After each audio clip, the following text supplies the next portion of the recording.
Hi hello welcome to Sakshi exclusive. భూమి వేడెక్కుతోంది. మన గుండెల్లో నిప్పు జ్వాలలా పెరుగుతున్న వేడి ఇప్పుడు గాలిలో, నేలలో, సముద్రంలో కూడా ప్రవహిస్తోంది. ఒకప్పుడు కేవలం వేసవి మాత్రమే ఇచ్చే వేడి ఇప్పుడు రాత్రి చల్లదనాన్ని కూడా తినేస్తోంది. ఈ వేడి కేవలం వాతావరణ మార్పు కాదు, ఇది భూమి ఊపిరి తీసుకోవడానికి పడే కష్టం కూడా. భూమి తన భవిష్యత్తు గురించి మనల్ని హెచ్చరిస్తోంది. ఈ క్రమంలోనే ప్రపంచ దేశాలు 10 ఏళ్ల క్రితం ఒక మాట ఇచ్చాయి.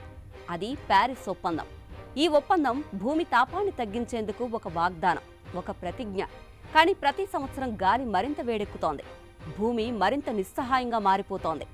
ఈ వేడి కేవలం ఉష్ణోగ్రతల గణాంకం కాదు, అది మన జీవితాల మోతాదును మార్చే శక్తి. ప్రతి అదనపు డిగ్రీ మనకు ఒక కొత్త ప్రమాదమని చెప్పాలి. ప్యారిస్ ఒప్పందం ఈ రెండు అంచుల మధ్య మనల్ని నిలబెడుతోంది. మనం ఎంచుకునే దారి భూమి భవిష్యత్తును నిర్ణయిస్తుంది. కొత్త అధ్యయనం ప్రకారం ప్రపంచ దేశాలు ప్యారిస్ ఒప్పందం వాగ్దానాలను నిలబెట్టుకుంటే మంచి ఫలితమే ఉంటుంది.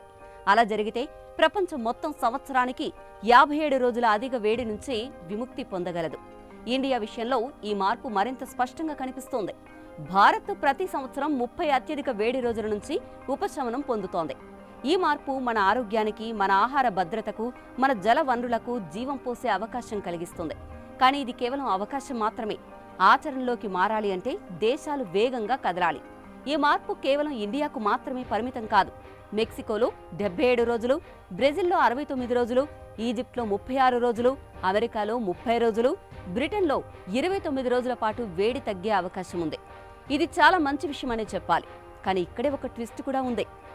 ప్రపంచం ఇప్పటికీ బొగ్గు, చమురు, వాయువుల మీద ఆధారపడుతోంది. ఇవే భూమి వేడిని పెంచే మూలాలు. మనకు శాస్త్రీయ పరిజ్ఞానం ఉన్నా, మనకు మార్గం తెలిసినా మనం ఇంకా నిప్పును ఆర్పలేకపోతున్నాం. ఈ నిప్పు క్రమంగా మన భవిష్యత్తును తినేస్తోంది. ప్రతి విద్యుత్ దీపం వెనుక ఒక చమురు చుక్క ఉంటుంది. ఇదంతా మన ఆకాశాన్ని మూసేస్తున్నాయి. భూమి శ్వాస తీసుకోలేకపోతోంది. మన పిల్లల భవిష్యత్తు వేడెక్కుతోంది. అందుకే ప్యారిస్ ఒప్పందం కేవలం రాజకీయ పత్రం కాదు, ఇది భూమి, మానవ జాతి మధ్య చేసుకున్న ఒక నిబద్ధత. ఇది శాస్త్రీయంగా మనకు దిశ చూపిస్తుంది. మానవత్వంగా మన బాధ్యతను గుర్తు చేస్తుంది.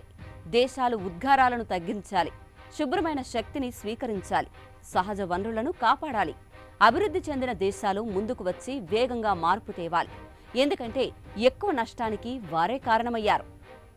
ఇటు భూమి భవిష్యత్తు ఇప్పుడు మన చేతుల్లోనే ఉంది.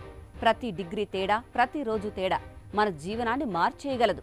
30 రోజులు తక్కువ వేడి అంటే మనకు 30 రోజులు ఎక్కువ ఊపిరన్నమాట. కానీ ఆ ఊపిరిని నిలబెట్టుకోవడం మన బాధ్యత. భూమి ఇంకా మన కోసం వేచి ఉంది. మన మార్పు కోసం, మన నిర్ణయం కోసం మనం ఎంచుకునే దారి ఇప్పుడు భూమి భవిష్యత్తు అవుతుంది.